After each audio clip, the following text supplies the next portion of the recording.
Greetings.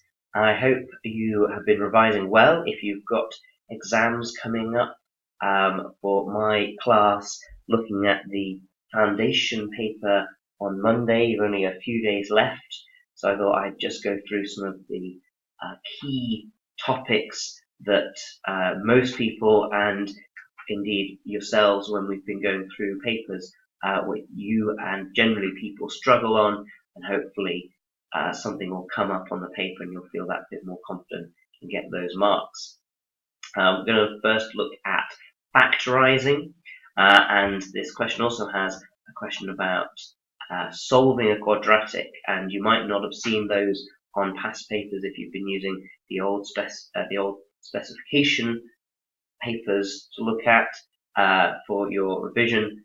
It hasn't been on the iGCSE foundation, so hopefully you've been looking at it for Monday. If you haven't, then we'll go through it, and if it comes up, then you've got it, you know it.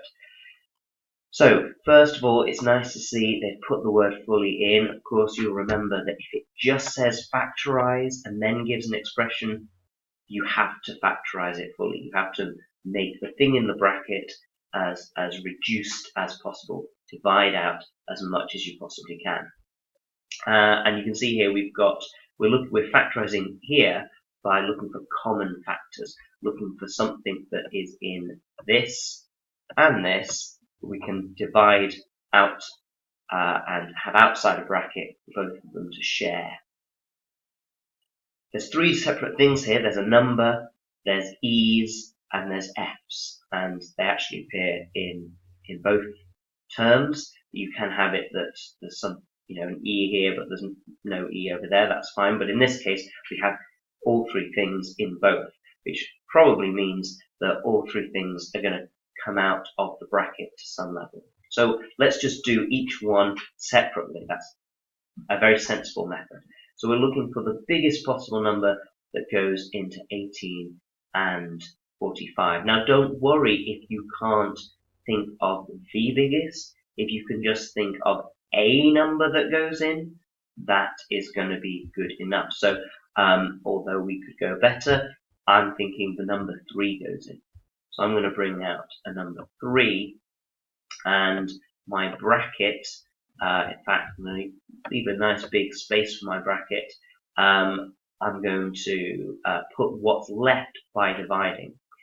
Now, you might have already spotted that 3 is not the best number to bring out. If you can think of a better number, then divide that out straight away. But just as an example, I'm just going to use the 3 for now, because it's not wrong as long as we do something in a moment.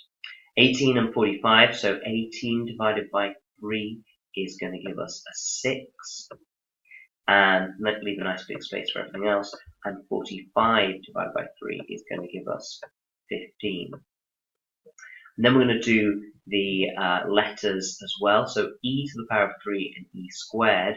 The biggest number of e's we can bring out is e squared, so we bring that out over here, e squared.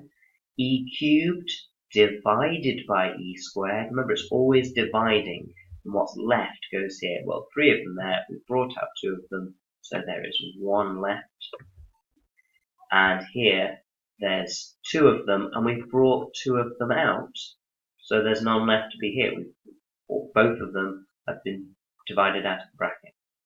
And f to the 4, well, we can only bring out a single f, because there's only one here. That's the smallest amount. That's the biggest amount of the two. Sorry, it's the smallest amount of the 2. It's the biggest amount of f in this bit. So we bring that out by division. We got our f here. There's no f to be written down here. It's been brought outside. 4 f's here. We've brought 1 outside, so there are 3 remaining. So it's f cubed.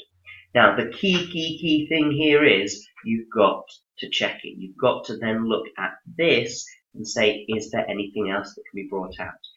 I can't bring out any more e's because I've got e's in one term but not in the other. I can't bring out any more f's because I've got some in here but none on this term. But I can bring out more number, 6 and 15. both of those numbers can be divided by 3. So I need to bring another 3 out. You should always check your bracket. Can you factorize it further? So otherwise, you have not fully factorized it. We do bring out that 3. You multiply it on the outside. So it's going to be 9. 3 times 3. So bring out a new 3. I've got the 3 already. 9. E squared. F. That's squared. And then we've got what's left. Well, 6 divided by 3 is 2. 15 divided by 3 is 5. And again, although I've written it on the answer line, I do need to check 2 and 5. I can't, oh, power of 3. I can't divide 2 and 5 by the same thing. E and no E's, F cubed and no F's. That's fully factorized. And a good way to check it is to just expand it back. 9 times 2, 18. E squared times E is E cubed. And F on its own is just the F on its own that we have.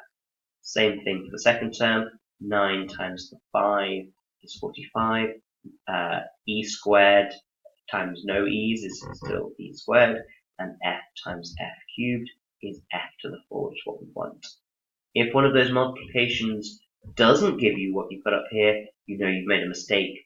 Maybe you've added. It's very common to do things like the 6e, bring out a 3 and leave a 3 because you have subtracted, and it must be division. So, you know, if the multiplication here goes wrong, if the expanding doesn't match the original question, then you know you've probably done a division wrong, or just, you know, copied it down wrong perhaps. So that's one to look at. Now, when you've got something with a squared in, you're going to have a double bracket. This is where we have a bracket times a bracket equals 0. And in this case, it says equals 0. If it just said factorize and just gave this, we'd just do the 2 brackets. But it says solve and it says equals 0, so we have to write it here. And this is where we have to think of a number that multiplies to give minus 12. Two numbers, brackets, that multiply to give minus 12, but add up to give minus 4. Now, if you're finding that difficult, you may have a calculator that will work out the numerical answer for you. And that is perfectly legitimate because you need to show clear algebraic working in order to get the marks. So, I'm going to do this twice. I'm going to do this manually, and then I'm going to show you how to do it on the calculator and how to get the working out if you've got the answer from the calculator. So doing it manually first with no calculator, we look at how to make 12, and there's several ways to do that. 1 times 12, 2 times 6, and 3 times 4. If you work down from 1 times, 2 times, 3 times, and keep working, when you're about to try a number that's on the right hand side, you know you can stop. You've got all of them. And we need to think of which one of these 3 pairs will give us this 4. So 1 and 12 by adding is either adding or taking, either give us 11 or 13. So no. 2 and 6, well, adding wouldn't work, but subtracting would work. So that looks probable. And 3 and 4 is going to either do 1 or 7. So no, it's going to be 2 and 6. We can put that in. And now we need to worry about the signs. We're also going to have an x there and an x there. That gives us our x squared. X times x is x squared. It's minus 12. So that means one of the numbers is minus and one of them is plus. And because I've got minus 4, I need to have minus 6 and add on 2 to give me minus 4. Now this is the bit that often people get wrong. You don't just stop there. It's solved, so it should be x equals. That's our answer, x equals. And the numbers you just take out of the brackets, but must be the opposite sign. So the answer is not 2, the answer is minus 2. And this answer doesn't give us minus 6, it gives us positive 6, just 6. You've got to change the signs. Why? Because it's not that number that's the answer. It's what is this x value to make the bracket 0. And of course, if it was 2, 2 plus 2 is 4, which is not 0. You want minus 2 plus 2, that's then 0. you've got to remember to do the opposite signs. Okay. How can you do this with your calculator? Well, if you've got this calculator, you can also do it on the silvery one, I call the snazzy calculator. If you go to equation / function,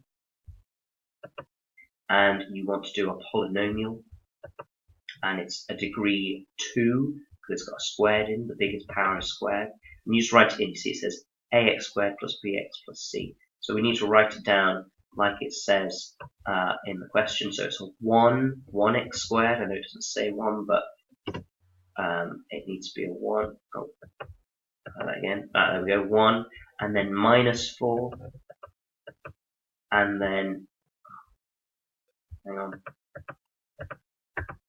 Right, try again. 1, minus 4, and this one, minus 12. When you've got it looking exactly like it says in the question, 1x squared minus 4x minus 12, press equals, and it tells you the first answer is 6, x1 equals 6, and x2 is minus 2. And that's what we've got. Now, if I didn't know this, you can start by writing that down from the calculator. The calculator's just told us that those are the answers. It doesn't matter if you write it down as x equals 6, comma, minus 2. It doesn't matter.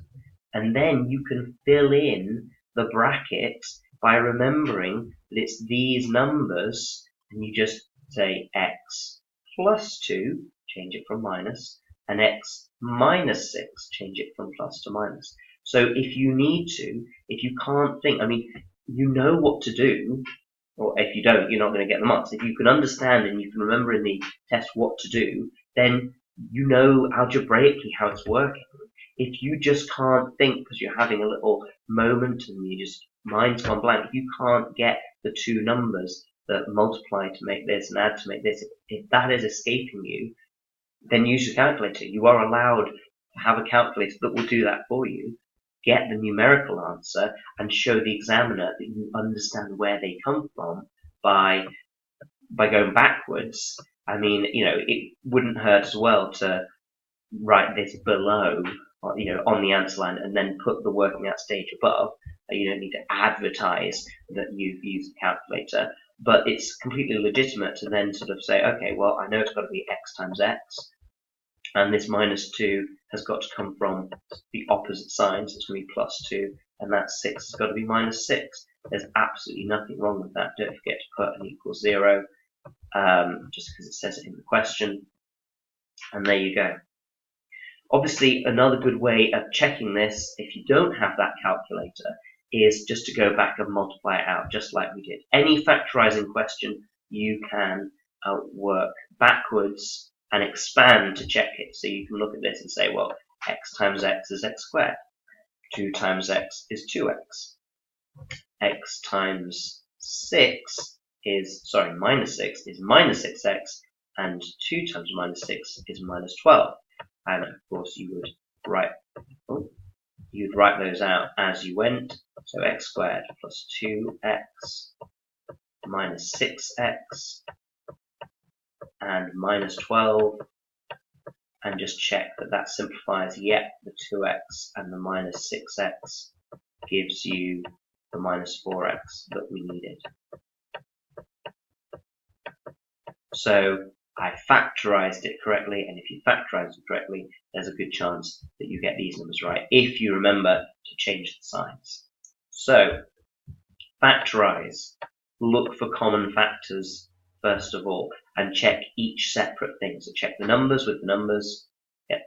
If you don't get the biggest number that factorizes first, then you'll see it afterwards. You'll see that another number divides out, as long as you check. Then look at the letters, the first letter. What's the biggest amount that you can bring out? So obviously out of the 2, it's the smaller one that can come out, and you divide and leave what's left, and do that for the next letter. And if there's a third letter, do it for that. And if this just had a G on it, and there's no G's here, then you just get a G on this answer over here, and there's no G's there. You just can't factorize it unless it's in both. And if you're solving and it's got an x squared in it, with clear algebraic working, then you're looking for this double bracket, and remember that the answers and the bracket numbers have the opposite sign. If you can remember a few of those things, then hopefully, even if you can't get full marks, you can get 1 or 2 marks on that question, and that might make the difference between a level 4 and 5 or a 3 and 4. And fingers crossed, if this does come up, you feel confident enough to get a few of those marks. Ta-ra for now.